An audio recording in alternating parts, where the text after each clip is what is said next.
All right, welcome to Apt2Teach. If you're wondering whether you should be here, the answer is yes, you're supposed to be here. Because our Bible tells us what? It tells us that everyone that's a minister, everyone that's a believer should be apt to teach. But I just want to take a few moments first of all, because we're going to focus on lots of different things about teaching. Why should you teach? What is teaching? I just want to put a picture in your mind for a moment. The Bible says near the very beginning of our Bible, the voice of God walked in the garden in the cool of the day. You know that Adam and Eve were there? That he had communion with them? What kind of picture does that put in your mind of being in communion with God, beautiful garden in the cool of the day? You actually get to commune with God. You get to learn things. You get to experience things with God. Amazing, right? One day we'll be able to do that. But even in the meantime, here on earth, we have moments, we have times where we can be touched by God in much the same way. Learn things about God. Get revelations from God. Understand things about our life and people around us by God, right?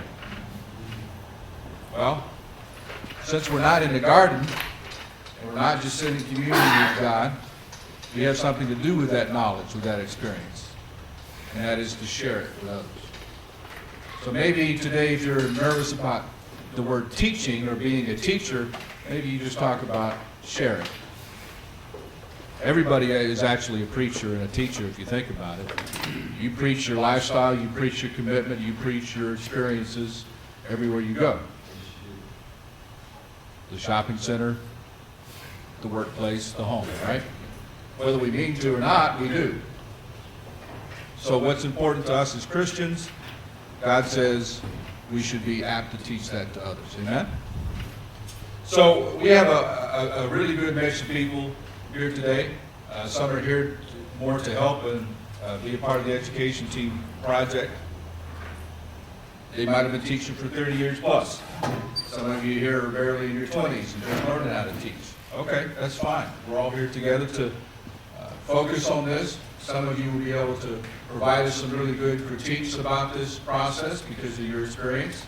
Others of you will be able to take a lot of nuggets from this to start applying right away. We want it to be very useful and helpful to you. Because of the process, we want to go through a lot of things.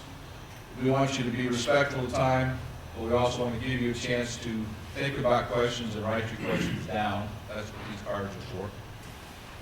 So you don't feel like you have to interrupt the process, but you don't want to forget your question.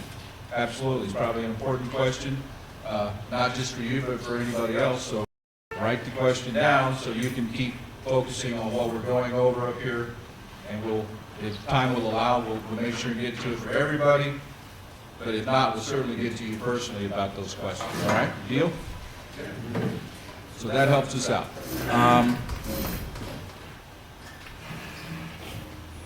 We're going to go through lots of different things this morning about being prepared. That really is the best way to be a teacher because you feel confident, you feel able to handle things when you're prepared, right? So that's the first thing we're going to talk about this morning. This is something we've done in a lot of different ways over the years, around a coffee table and a lecture. We're trying to incorporate this in a way that the pastorship and leaders can use in a very meaningful way. So you get to be on the ground floor. We're going to make this a process that really helps folks that are out there even by themselves. They can learn from what's going on. So I thank Brother Rich Brand and Jeff Lehman. They've done a lot of work to put this together. Others have been helping them out, but they're going to lead us through this now. And I think now it's time to hand it to Jeff, right? All right. Thank you. And good morning.